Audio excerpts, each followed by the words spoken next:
নমস্কার, আমার নাম সুচেতা। সবাইকে স্বাগত আমার চ্যানেলে। আজকে যে রেসিপিটা আমি তৈরি করব সেটি হচ্ছে ঘরোয়া পদ্ধতিতে ফ্রাইড রাইস।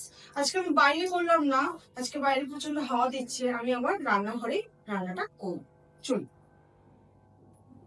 প্রথমে যেটা আমি করবো, আমি আগে থাকতেই গরম জলটা হালকা গরম করে রেখেছিলাম। আপনারা, এটা কিন্তু আমার এখন হয়নি, এটা টকবক করে ফুটবে, তারপর কিন্তু গরম জলে আমি চালটা দেবো। আর এই চালটা আমি 1 ঘন্টা আগে ভালো করে ধুয়ে জলের মধ্যে এরকম ভিজিয়ে রেখেছি। 1 ঘন্টা আগে ভিজিয়ে রাখতে হবে এরকম। এই জলটা ফুটে উঠবে, তারপর আমি দেবো। কিন্তু এই ফুটে ওঠার আগে যেটা দিতে হবে, আমি গোটা তেজপাতা এর মধ্যে দিয়ে দিলাম, গোটা অল্প একটু গরম মশলা দিয়ে দিলাম, এবং অল্প একটু রিফাইন তেল দিলাম। পরিমাণ মতো ভাতে যতটা নুন লাগবে আমি ততটা নুন দিলাম। আর সবার আগে আরেকটু বলে দিই, এটা কিন্তু আমি 500 চাল নিয়েছি। পরিমাণ মতো পুরোটা কিন্তু 500 চাল অনুযায়ী আমি কিন্তু নুনটা তেমন দিলাম। এই জলটা ফুটে উঠবে, তখন কিন্তু আমি চালটা দেব। জলটা আমার ফুটে উঠেছে, দেখুন টকবক করে ফুটছে আমার জলটা। এরপর এর উপর কিন্তু আমি গ্যাসের ফ্লেমটা একটু লো করে দিয়ে আমি এই চালটা কিন্তু দিয়ে দেবো।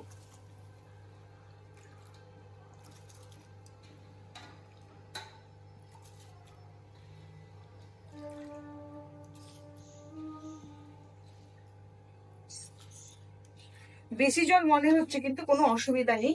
এই চালটা করতে গেলে একটু বেশি জল দেখতে পাচ্ছেন, কারণ হচ্ছে ভাতটা কিন্তু আলগা আলগা হবে, একটার সঙ্গে একটা লেগে থাকবে না। এই কারণে ভাতে কিন্তু আমি বেশি পরিমাণে হাঁড়িতে কিন্তু জল দিয়েছি। সম্পূর্ণ চালটা আমার দেয়া হয়ে গেছে, এটাও টকবক করে ফুটবে। এই ভাত হতে হতে আমি এই গ্যাসে ভাজাগুলো করে নেবো, সব সবজিগুলো আমি ভেজে নেবো। কড়াইটা গরম হোক, সব সবজিগুলো কিন্তু আমি ভেজে নেবো। গরম হয়ে গেছে, এর মধ্যে আমি সাদা তেল দিয়ে দিলাম। যেগুলো ভাজবো সেগুলো হচ্ছে গাজর আমি কুচি করে রেখেছি, বিনস আমি কুচি করে রেখেছি। তেলটা আমার গরম হয়ে গেছে, এবার আমি একে একে গাজরগুলো কিন্তু দিয়ে দেবো।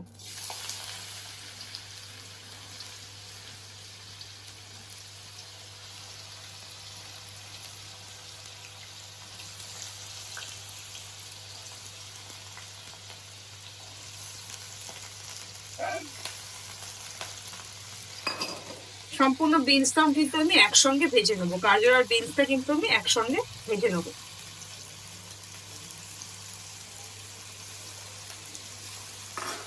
এর মধ্যে কিন্তু নুন ফুন কিছু দেবো না, শুধুই কিন্তু ভেজে নেবো। এটা ভাজা হতে হতে আমি একটু ভাতের চালটা দেখি, এখনো হয়নি, দেখুন আর একটু লম্বা হবে, কিন্তু এটা দেখতে হবে। খুব নরম নামালেও হবে না, আবার খুব শক্ত নামালেও হবে না, আর একটু হবে। ভাত আমার হয়ে গেছে, এবার আমি নামিয়ে ফেলবো। কড়াইতে দেখুন এটাও কিন্তু অনেকটা ভাজা হয়ে এসেছে, খুব বেশি ভাজবো না, কিন্তু আমি হালকা হালকা ভাজবো। এবার আমি এটাকে নামিয়ে নেব।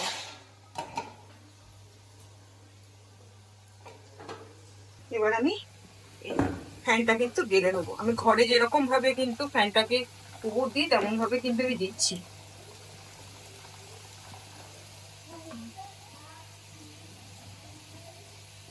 5 মিনিট পর এটাকে আমি নামিয়ে নেবো।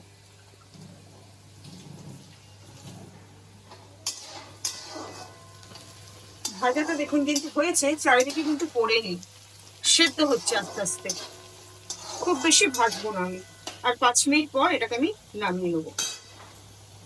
গাজর আর বিনস আমার ভাজা হয়ে গেছে, এবার আমি এটাকে নামিয়ে ফেলবো। খুব বেশি কিন্তু আমি ভাজলাম না, হালকা করে ভেজে নিলাম।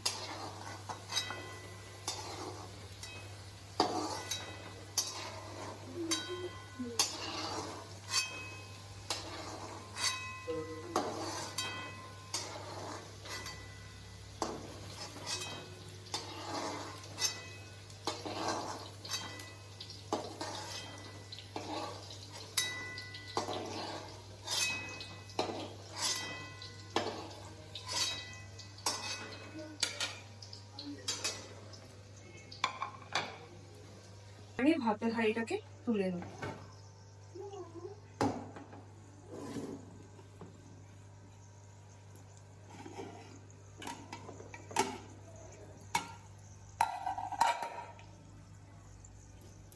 ভাতগুলো দেখুন ঝরঝরে হয়েছে কেমন, একটার সঙ্গে একটা কিন্তু লেগে যায় না, একদম ঝরঝরে কিন্তু ভাত হয়েছে।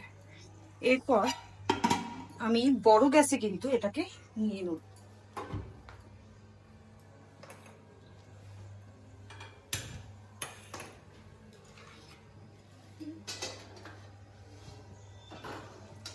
এই সাদা তেল যেটা আমার ভাজা করেছিলাম, সেই তেলটার মধ্যে আমি কাজু কিশমিশ আমি আগে থাকতে ভিজিয়ে রেখেছিলাম, সেটাই আমি ভেজে নেব।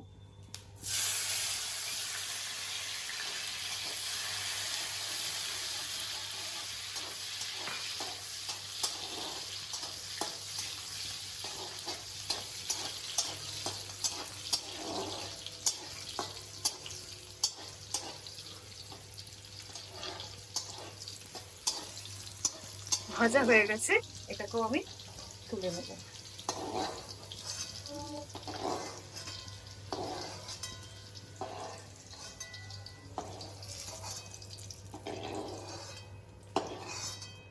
এরপর যেটা করব, এই সাদা তেলের মধ্যেই আমি ঘি দিয়ে দিলাম। যতটা আমার চাল আছে সেই পরিমাণে কিন্তু আমি ঘি দিয়ে দিলাম। এরপর ফোড়নের জন্য আমি এই গোটা মশলা কটা এর মধ্যে দিয়ে দিলাম।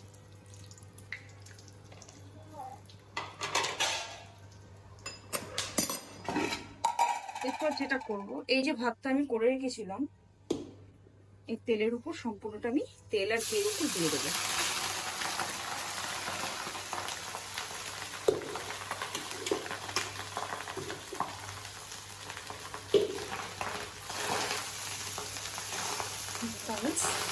সম্পূর্ণটাকে আমি মিশিয়ে নেব।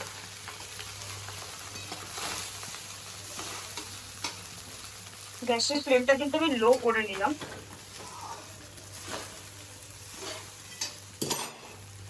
আমার ভাজা গাজর আর বিনসটা কিন্তু আমি এর মধ্যে দিয়ে দেবো। ভেজে রাখা কাজু কিশমিশ সেটাও কিন্তু আমি দিয়ে দিলাম। কাঁচা লঙ্কা দুটো কুচিয়ে রেখেছিলাম, সেটা দিলাম। গোলমরিচের গুঁড়ো দিয়ে দিলাম, একটু ঝাল ঝাল মিষ্টি মিষ্টি হবে এটা। গরম মশলা গুঁড়ো করে রাখা সেটাও কিন্তু আমি দিয়ে দিলাম। এবার পুরো মিশ্রণটাকে আমি মিশিয়ে নেব।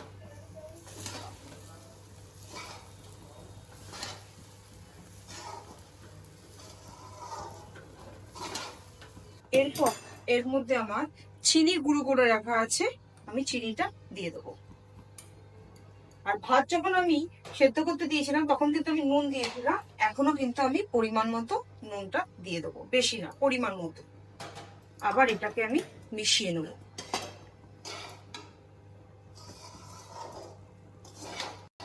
সম্পূর্ণ মিশ্রণটা আমার মিশে গেছে। এরপর লাস্টে আমি যেটা দেব, একটু সামান্য যতটা চাল আছে ততটা পরিমাণে আমি সয়া সস দিলাম। একটা ছোট আমুলের কিউব আমি এর মধ্যে দেব। একটা ঘি তো আমি দিয়েছি, একটু ছোট আমুল বাটার আমি এর মধ্যে একটু দিলাম। এবার দিয়ে সম্পূর্ণ মিশ্রণটাকে আমি আবার পুনরায় মিশিয়ে নেব।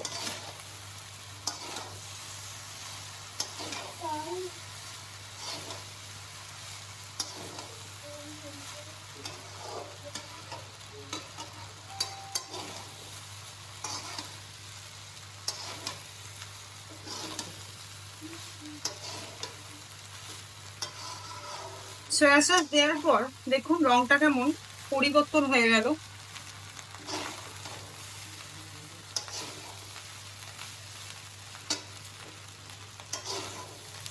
তো আমার ঘরোয়া পদ্ধতিতে ফ্রাইড রাইস রান্না করাটা হয়ে গেল। আপনাদের যদি ভালো লাগে অবশ্যই এই রান্নাটা বাড়িতে করবেন, ছোট বড় সবাইকে খাওয়াবেন। ভালো লাগলে অবশ্যই আমাকে কমেন্ট করবেন, লাইক আর সাবস্ক্রাইব করতে ভুলবেন না। সুস্থ থাকবেন, ভালো থাকবেন।